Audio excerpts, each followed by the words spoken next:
Hey guys, it's Whitney here. Today I wanted to walk you through the specs of my bow. I know James gets a lot of comments on his videos about the ladies' bows setups. If you haven't already seen the video before this, Bree actually did a video talking about her Bowtech Eva Shocky, and today I'm going to walk you through my bow setup and things that I like about it. If you can't tell, I'm actually shooting this video here in my garage. I have a target back here. I'll talk a little bit more about why I wanted to shoot this video in my garage towards the end of the video, but I actually do about 90% of my shooting here in my garage, and like I said, I'll talk a little bit more about that later.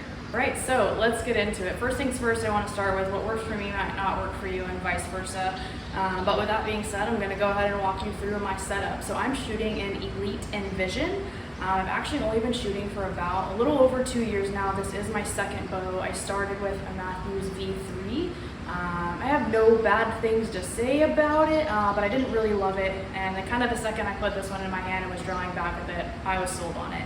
It is kind of a target bow inspired design, but put into a hunting rig. It is 31 inches axle to axle, whereas before I was shooting 27, so it is a little bit longer, but kind of goes hand in hand with that target bow setup for precision and accuracy.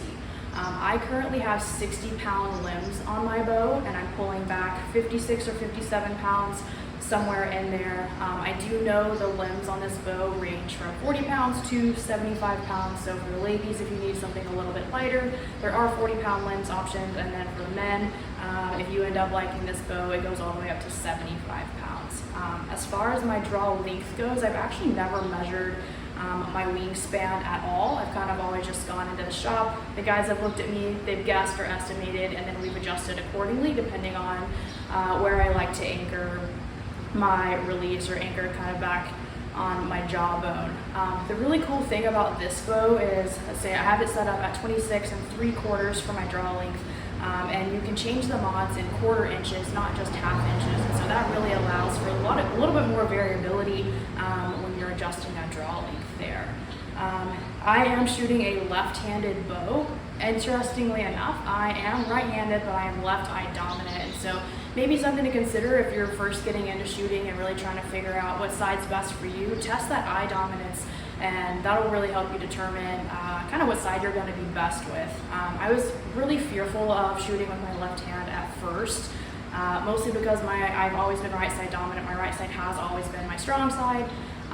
But now, funny enough, I cannot pull back 56 pounds with my right hand. I tried not too long ago just for fun, and it was not happening. So obviously I'm pretty strong on my left side, and that has worked well in my favor, and my shooting is probably way better because of that. As far as my sight goes, I'm currently shooting an option archery sight.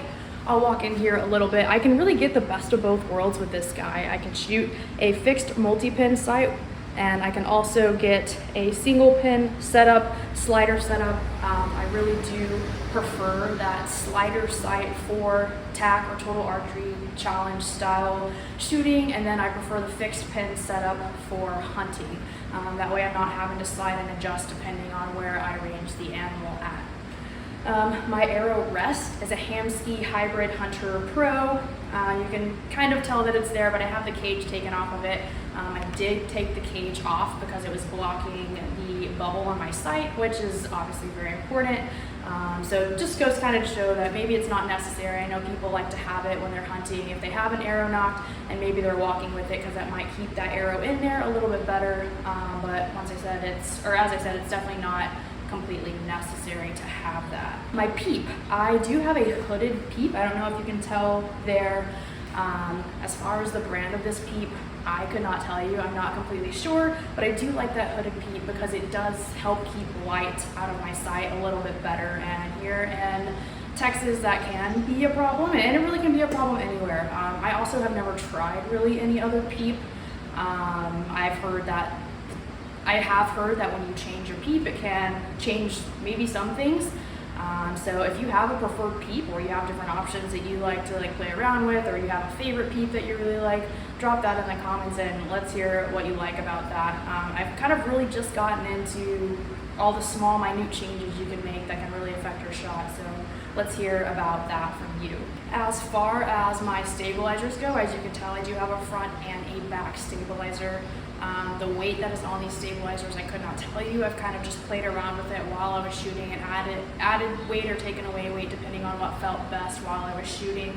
I do currently have a slightly longer stabilizer on the front end right now, and that is specifically for my tack style setup. A little bit longer stabilizer they typically use in target archery for a little bit more precision, but for hunting I do have a slightly shorter stabilizer, and I mostly switched to a shorter one for hunting style because I was sitting in a ground blind, and when I went to draw I was almost always hitting the edge of that blind with my front stabilizer.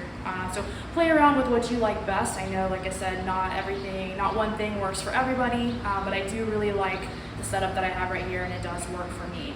As you can tell, I do not have a quiver on my bow. That is not a preference or anything like that. I just simply have not purchased a quiver yet. I'm only 2 years into shooting and 1 year into hunting, and so being in Texas, I've mostly done ground blind shooting, and I feel pretty comfortable having an arrow on the ground next to me in the blind, but I will be getting a quiver soon for some upcoming hunts that I have coming up in the future. For my arrow setup currently, I have the Black Eagle Outlaws.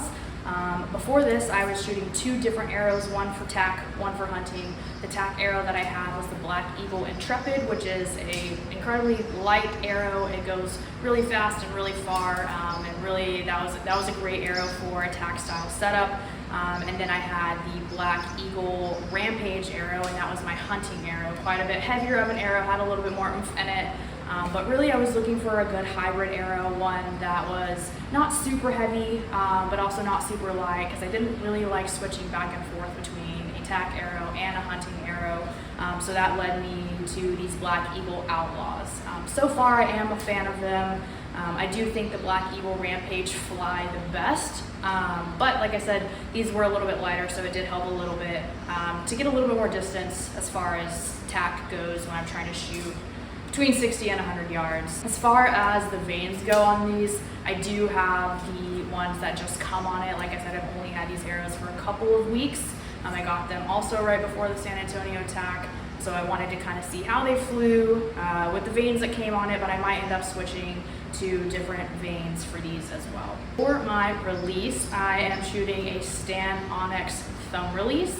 Before this, I was shooting a different stand. I can't quite remember which one it was, but really the only reason that I switched was because that one was a size large, and I have very tiny hands being a female, and so this one came in a size medium. I just recently switched to this like 3 or 4 weeks ago, right before San Antonio tack, and I do really like it a lot. I have played around a little bit with the index style trigger releases. I'm not too fond of those because I do have a bad habit or tendency to really just punch that trigger at full draw versus kind of naturally just letting the arrow fly, or kind of let my arm build a little bit of tension back there before letting it release. I do still kind of have a tendency to punch a little bit on the thumb release, but definitely not quite as much. And also now that I have one that's small enough for my hand that my thumb fits all the way around, I really don't find myself punching that much anymore. I wanted to get into a couple of things here before I shoot. One, I am shooting with an arm guard. I don't always shoot with one, but I do have a hyper extended elbow. So even when my hand is in that perfect position on the bow at full draw, my elbow tends to stick out quite a bit. Which leads me into the second thing that I wanted to talk about is my shot process. I have had to implement holding my shoulder back into my shot process. If you are not familiar with what a shot process is, I highly recommend looking at some of Joel Turner's Shot IQ stuff, and he really just recommends creating a blueprint for your process. So I'll talk you through mine first, and then you can kind of fact check me and make sure that I'm doing it as I am shooting. So for me, it is stance, making sure my feet are in the right place. So I say feet, breathe. I take a big inhale in and then a big exhale out. That really allows me to slow my heart rate down, slow my nervous system down a little bit. That could be huge for if you are nervous in front of a big animal. So feet, breathe, draw, anchor, nose to cue nose on the string, bubble to cue making sure my bubble is level. Shoulders, I tell myself shoulders, and to me that means make sure my shoulders are back and that my shoulder is down so I can help get that elbow out of the way.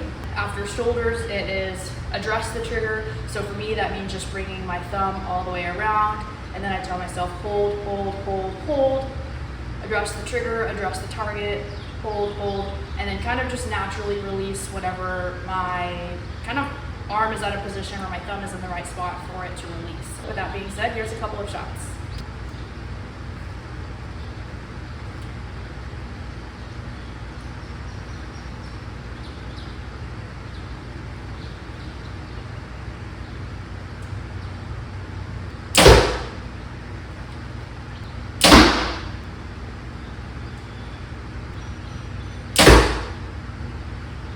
Well, with all of that being said, I think that's everything that I have as far as my bow setup goes. If you think there's anything that I left out, or if you have any questions, any further questions about my bow setup, feel free to drop those questions in the comments, and I'll be sure to try and get back to this video on the Bow Disciples page to answer those for you.